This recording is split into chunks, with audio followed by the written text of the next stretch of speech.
कि राम जी से पूछे और जनकपुर की नारी बताए दे बबुआ, लगवा दे त काहे गारी बताए दे बबुआ।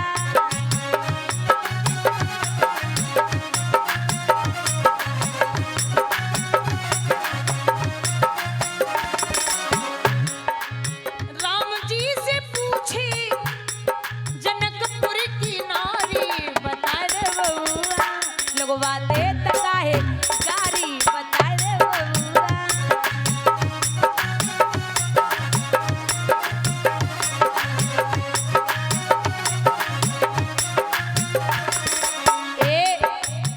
राजा दशरथ ने कीनी होशियारी,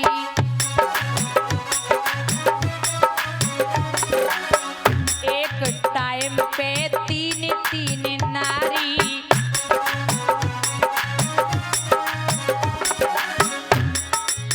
एक भाई गोर का है, एक इतना गोरा है, एक भाई गोर का है, एक का है कारी बताए दे बबुआ, लगवा दे त काहे गारी बताए दे बबुआ।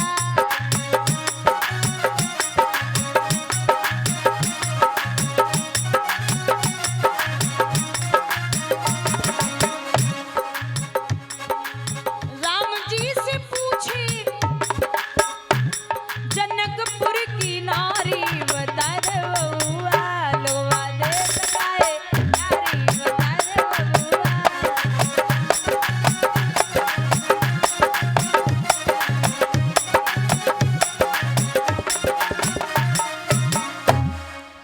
आपस में बातें कर रही और तब तक परशुराम लेके धनुष बस सभा में प्रवेश है गए।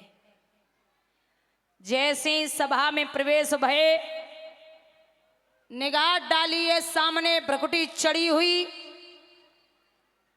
परशुराम जी को देख के जितने भी वहां राजा महाराजा बैठे, आज्ञा पाकर के मैया सीता जब वहां से निकली, इधर राम और लखन भैया दोनों फूल तोड़ के आए। इधर राजा जनक ने ये ऐलान कर दिया कि जितने नरेश यहां आए हुए हैं सब अपना अपना पौरुष धनुष पे आजमाएं। लेकिन मंत्री ने एक बात कही कि जितने आए हो, अगर तुम्हें लगता है कि तुम्हारी भुजाओं में ताकत चंद्रमा के समान है, ये धनुष किसी राहु से कम नहीं है, याद रखना बहुत भारी पड़ेगा। तो कहते हैं कि सुनते ही ये सूचना उमड़ पड़े महिपाल, कमर बांध मैदान में कूद पड़े तत्काल। बाबा लिखते कि भूप सहस दस एक ही बारा और लगे उठावन टरहे न। भूप माने राजा, भूप माने राजा और शेष माने हजार। 10 शेष 10 10,000 एक ही 12, संस्कृत में दिन को कहते 12। एक दिन में अगर एक राजा उठ के जा रहे हो ना, तो जो 9,999 बैठे वे बोले कि अगर जा पे धनुष टूट गो तो हमका घास छीलवे को आए है, सीता तो हमहू लेवे को ही आए, सीता तो हमें चाहिए। तो वो स्तुति कर रहा कि बाबा आपका रखा हुआ धनुष आप जरा निगाह करिए, ये धनुष हमसे टूट जाए। 9,999 बोले कि जा पे कैसू न टूटे, सीता हमें चाहिए। उठाए हुए कि तो छोड़ो, हिलायू तक ना पैरों लौट के बैठी गो। अब दूसरों पहुंचो, तो जब पहले वाले पे ना टूटो, जो पहले गयो वहां पे ना टूटो, वो बोलो बाबा अगर हम पे धनुष ना टूटो तो दूसरे वाले पे ना टूटे, अगर मेरी ना वही तो जा क्यों ना है पावे। लेकिन कछु राजा समझदार बैठे। दादा, राजाओं ने कहा कि हम धनुष तोड़ नहीं सकते। क्यों नहीं तोड़ सकते? बोले राजाओं को कहते हैं भूमज। क्या कहते हैं? भूमज। और मैया सीता कहां से आई हैं? बताओ बताओ। भूमि से। और राजा कहते भूमज। तो राजा बोले कि मैं भूमज हूं और बिटिया भूमि से आई है, तो हम बाप बेटी का रिश्ता हुआ और बाप बिटिया से विवाह नहीं कर सकता, मैं धनुष नहीं तोड़ूंगा। कछु अभिमानी बैठे रहे सुबे बोले हम तो बेसुना है तोड़ेंगे, अब उन्हें पता है कि टूटेगा ना, तो बोले हम ना तोड़ रहे। बोले क्यों? बोले हम कहा तोड़े, अगर हम पे टूटेगा धोखे से बेचारे और वाए ये इनके मन में यही रह जाएगा कि हमने तोड़ नहीं पाया, तो इसलिए हम नहीं उठेंगे, वैसे तो हम 2 मिनट में तोड़ देंगे। अच्छी बात है। अब आपस में हंसी मस्करी कर रहे तो राजा जनक ने विचार कियो कि प्रण करके मैंने कुछ न किया, अपनी चिंता पर रोता हूं, रह गई कन्या कुंवारी मेरी चिंता में डूबा जाता हूं। जितने नरेश बस आए यहाँ उन सब ही की छवि धूल हुई, मैंने तो निश्चय जान लिया पृथ्वी वीरों से हीन हुई, अब पृथ्वी पर कोई वीर नहीं बचा। ये कह ही रहे थे तब तक तो लखन जी और राम जी वही सभा में बैठे विश्वामित्र जी के साथ में। लखन भैया खड़े होके दांती पीस के बोले जनक, इतनी तेज चिल्लाए जनक सो राम जी बोले क्या कर रहे हो भैया? ना जनक जी, ना श्री जनक, ना महाराज जनक, जे होने वाले ससुर हैं सम्मान कर लो थोड़ो सो। अबे ना तो थोड़ी देर बाद ब्याह हो इनकी बिटिया के साथ मेरो, तुम तो सीधे सीधे जनक चिल्ला रहे हो। बोले हे जनक, बोलो तो जल को थल कर दूं, ऊपर से लाऊं तारों को, सुरमे की तरह पीस डालूं पृथ्वी जनोर पहाड़ों को। अगर भैया की आज्ञा मिले तो मैं आसमान से तारे ले आऊं, ये धनुष बहुत छोटी बात है। जनक समझ गए कि छोटो वालो बोलो तो बड़ो वालो जरूर उठेगो। अब हाँ, तीर निशाने पे ही लगो है। बोले मैं अभी आकाश से तारे लेकर के यहाँ मरोड़ सकता हूं, तुम्हें पता है ऐसी धनुषियां पता नहीं मैंने बचपन में कितनी तोड़ी हैं। जनक मन ही मन में बोले धनुष को धनुषिया बताए रे, अबे पता चलेगा जब उठाएंगे तब। राम जी मुस्कुरा रहे बैठे बैठे, तो विश्वामित्र जी ने कहा हे राम उठो धनवा तोड़ो, संताप जनक का हरण करो, उठ जाइए। तो बाबा चौपाई में लिखते हैं भैया, अरे गुरहे प्रणाम और मन ही मन कीना, अति लाघव उठाए धनुलीना।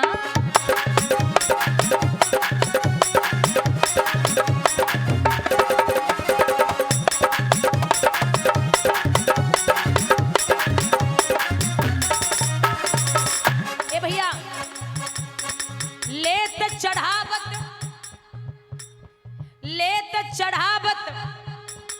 खेचत गाड़े, काउन लखा दे के सब ठाड़े, काउन लखा।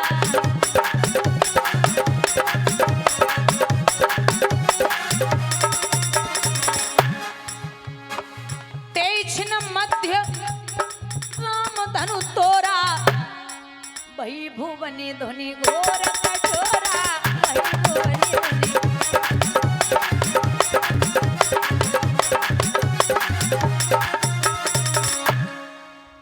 मध्य राम धनु तोरा और भाई भुवनी धुनि घोर कठोरा। इतनी जल्दी में उठाओ तोड़ो, जब ये धनुष टूटा तो प्रकाश हुआ, सबके नेत्र बंद हो गए, ये पता ही नहीं चला धनुष कब टूट गया। तो जैसे ही धनुष टूटो मैया सीता जयमाला लेके आगे बढ़ी, और ये जो धनुष की टंकार है वो परशुराम जी के कानों में पहुंची। उतै से तो परशुराम चल दे और इतने मैया सीता जयमाला लेके जब पहुंची तो राम जी इतने लंबे और 1.5 हाथों को मुकुटोर बांधे, अब जयमाला कैसे परे। तो सखियां बोली एक काम करो लला झुकी जाओ, थोड़े से झुको माला पड़ जाए। सो राम जी भोले वाले झुकवे के लिए तैयार भये। लक्ष्मण बोले हे क्या कर रहे हो? ससुराल में अगर पहली बार झुक गए तो जिंदगी भर झुकना पड़ेगा, सीधे खड़े हो जाओ, झुकना नहीं है। सो राम जी अकड़े खड़े हो गए, बोले देखिए रघुवंशियों ने झुकना नहीं अकड़ना सीखा है। अब सखियां बोली दीदी अब इनसे क्या करोगी? सो बोले लखन से जे कह दो कि ये शेषनाग के अवतार हैं, ये पृथ्वी के हिस्सा उठाए दे जो सीता जी ऊंची है जावे। सो लखन के पास पहुंची, बोली भैया लखन पृथ्वी के हिस्सा उठाए दे जो सीता जी ऊंची है जावे। लखन बोलेगा नशा करेंगे हइयो है, पृथ्वी के का 2 भाग है, पृथ्वी को एक ही भाग है, अगर हमने उठाए दियो तो हमारा भैया और ऊंचो ही जाए। तो बोले फिर क्या करें?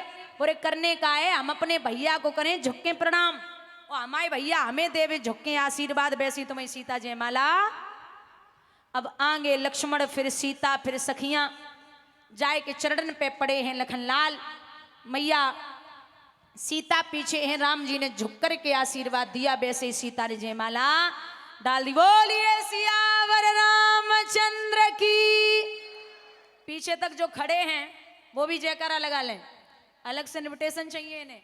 उठाओ दोनों हाथ ऊपर, बोले राघवेंद्र सरकार की, बोले सियावर रामचंद्र की। जैसे ही माला पड़ी सखियां बोली काहे, तुम तो कह रहे झुकेंगे ना, झुक गए, हमें तो पता है कि तुम कैसे हो राम जी। राम जी बोले हम कैसे हैं, तो बोले ना तीर से होते और ना तकदीर से होते, बा अवधपुरी में लल्ला बेना खीर से होते। सो लखन बोले जो तो गाड़ी पे उतरी आई है। लखन बोले सुनो, ना जोर कर होती ना सोर कर होती, जनकपुरी में बिटियां धत्ती फोर के होती। तो एक पूरब की बैठी रहे, सो बोली बेना अब दोनों पार्टी बराबर की है। सो पूरब की बोली सुनो हमें तो पता है कि तुम कैसे हो। लखन बोले फिर बोली कि हम कैसे हैं। बोले तुम जे बताओ, तुम्हारे भैया ने धनुष तोड़ो, तुमने देखो। लखन बोले हमने देखा तो है। बोले यहाँ जितने भी खड़े उनको पूछो उन्होंने देखा। अब वैसे भी धनुष जब टूटा था तो सबके नेत्र बंद हो गए थे, ऐसा प्रकाश हुआ। सो सब बोले, सखियां बोली हमने तो देखो ही ना, तो तुम्हारे भैया ने तोड़ो ही ना। और एक बात बताओ, तुम झूठे तुम्हारा परिवार झूठो। बोले हम झूठे काय को हैं। सो एक सखी पूरब की रहे वो बोली